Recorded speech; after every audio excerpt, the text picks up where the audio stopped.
have no relationship to each other, except that they were randomly conceived by a universe without a point. And so in that kind of morbid philosophical context, these works were born. Now we're moving into the beginning of your period of being primarily a performance artist. Mm-hmm. And this, of course, continues your interest in duality. So if you would tell the audience a little bit about this piece and what it was about and what you did, how it affected you. Well, I had a dream once that I opened a garbage can, actually, and I saw myself as this figure with half its hair shaved, and it was alive and okay, and it was like, hey, you know, and it was kind of like, it freaked me out. And every time I started looking into the mirror, I started thinking of half of my hair gone. So I didn't really know what it meant. But then I started getting interested in the hemispheres of the brain, and got interested in Robert Ornstein's literature, and the rational and the intuitive. Okay. And, did you know Jung's work yet? Hadn't come across Jung yet. Not yet. Okay. Yes, I was too young myself. So tell us a little more about what's going on in these photos. Portrait of the artist as a Jung mandala. That was an Ad Reinhardt yes. Title, I think. So here, this is the duality of a private billboard. You know, you don't make a private billboard, it's ridiculous, or a private subway. So it's clearly it's not private, but but this is some art statement going on. Did you have any, I mean, where did you get your initial sort of impetus to do performance art? Did you have any knowledge of, say, the larger performance art arena yet? Oh yes, of course, yeah. No, everybody knew Vito Acconci and Chris Burden and all those guys. No, they were my heroes, really, and I think that, but the idea of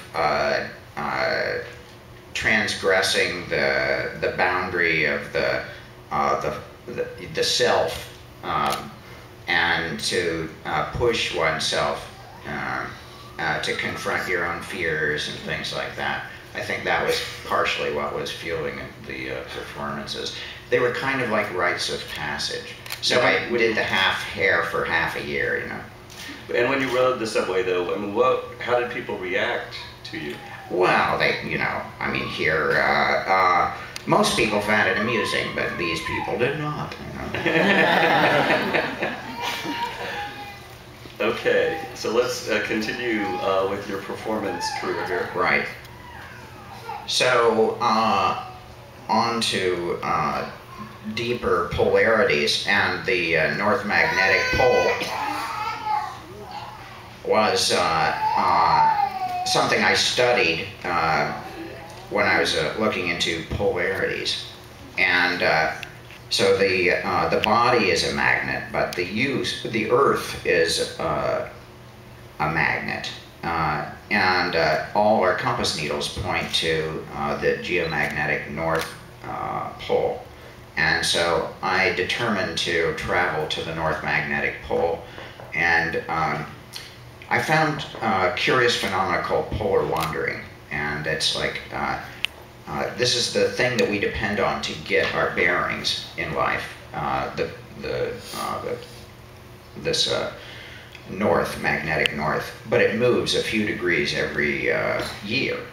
So it's so that which we depend on to is in constant motion, and so it's called polar wandering. This effect, it's an erratic kind of movement that shifts, and that they have to keep mapping, and so there's a geomagnetic observatory up there, and since the sun was going around and around in a circle, and my compass needle was going around and around in a circle, I determined that I should go around and around in a circle. was about 30 degrees below, and I had an epiphany of melting down into the sort of geomagnetic lines of force around the Earth, and just feeling like somehow melted into this field. And then I realized I can't feel my feet anymore, and so I got my boots on and ran back to the base. And